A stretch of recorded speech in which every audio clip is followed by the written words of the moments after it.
ये कहानी है समर नाम के एक लड़के की, जो अपने माँ बाप का इकलौता बेटा था। उसकी माँ का नाम कविता और पापा का नाम रामू था। समर ने हाल ही में अपना कॉलेज पूरा किया था और वो कोई नौकरी ढूंढ रहा था, लेकिन बार बार ट्राई करने पर भी उसको कोई नौकरी नहीं मिल रही थी। एक दिन वो अपनी माँ से कहता है, माँ, मैंने कितनी जगह ट्राई कर लिया है, लेकिन मुझे नौकरी नहीं मिल रही है। क्या मुझे कभी नौकरी नहीं मिलेगी? बेटा समर, भगवान पे भरोसा रखो, तुम्हें नौकरी जरूर मिलेगी। भगवान किसी के साथ बुरा नहीं करता, तुम कोशिश करते रहो। ठीक है माँ, देखते हैं क्या होता है।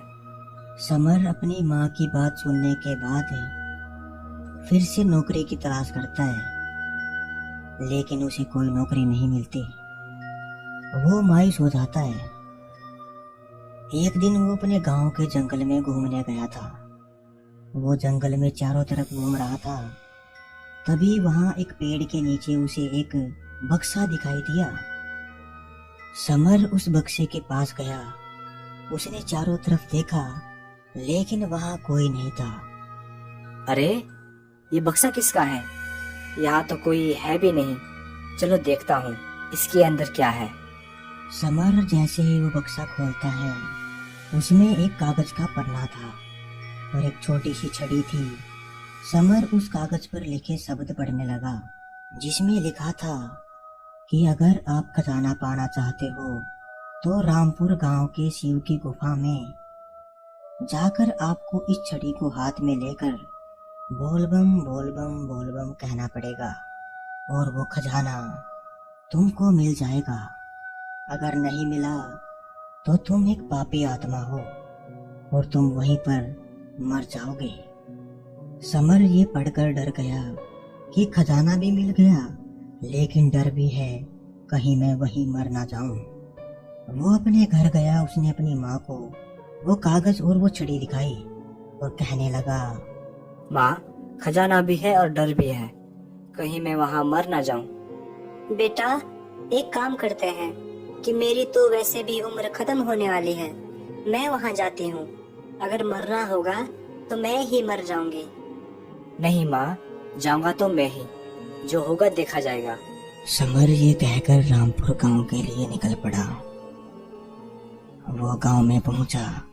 वहां उसने एक आदमी से पूछा, अरे भाई, ये शिव गुफा कहाँ है इस गांव में? मुझे वहाँ जाना है। शिव गुफा का नाम सुनते ही वो आदमी एकदम चौकन्ना हो गया और कहने लगा, ऐसा उस शिव गुफा में क्या है? तुमसे पहले भी कई लोग आए थे, लेकिन जो भी इसके अंदर गया वो कभी वापस नहीं आया।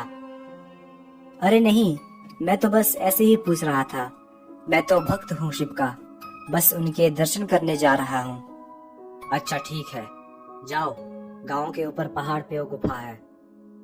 समर पहाड़ की तरफ जाने लगा। वो उस गुफा के सामने पहुंचा। वहां एक आदमी बैठा हुआ था। वो समर को देखते ही कहने लगा, तुम यहाँ खजाने के लिए आए हो ना? मैं भी कब से यहाँ इंतजार कर रहा हूँ कि कोई तो उस खजाने को यहाँ से निकाले, ताकि मैं अपनी पूरी जिंदगी आराम से जी सकूं। अगर तुम्हें इतनी ही खजाने की जरूरत है तो तुम अंदर क्यों नहीं गए?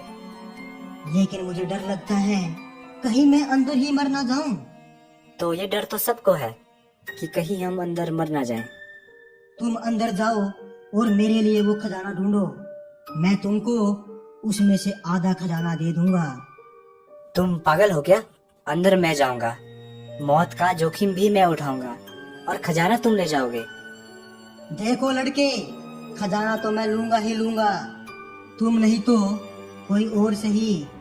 यहाँ से खजाना मैं किसी को ले जाने नहीं दूंगा। ठीक है, एक काम करते हैं, हम दोनों अंदर चलते हैं। जो होगा हम दोनों के साथ ही होगा। वो दोनों अपने अपने मन में सोच रहे थे कि खजाना मिलते ही वो एक दूसरे को जान से मार देंगे और फिर सारा खजाना उसका हो जाएगा। वो दोनों अंदर जाते हैं। वो आदमी कहता है, अरे भाई तुम बोलो, अब खजाना मिलेगा? खजाना। ठीक है, रुको, तुम पीछे हो जाओ। समर ने वो छड़ी हाथ में ली और बोलबम कहने लगा।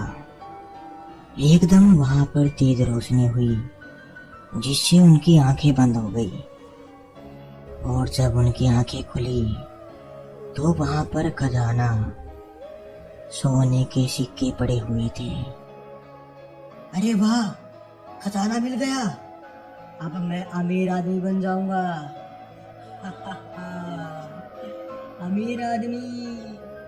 इतने में समर अपनी जेब से चाकू निकालता है और उस आदमी का गला काट देता है और उस खजाने को बैग में भरकर गुफा से बाहर आता है। गुफा के बाहर वही आदमी खड़ा हुआ था जिसने समर को गुफा का रास्ता बताया था। समर उसको वहां देखकर हैरान हो जाता है और कहता है, अरे आप यहाँ क्या कर रहे हो? मुझे पता था यहाँ खजाना है। मैंने तुम दोनों की बात सुन ली थी। अब इसमें से आधा खजाना मुझे दे दो। नहीं, ये मेरा खजाना है। इसके लिए मैंने अपनी जान जोखिम पे डाली है। मैं नहीं दूंगा। वो आदमी तभी एक तलवार निकालता है और समर को मार देता है और सारा खजाना लेकर वहां से भाग जाता है। मोरल: दोस्तों, लालच हमेशा बुरी बला होती है। अगर समर उसको अपना आधा खजाना दे देता तो वो उस आधे खजाने में अपनी पूरी जिंदगी आराम से जी लेता, लेकिन उसने लालच किया और वो मारा गया। इसलिए हमें कभी लालच नहीं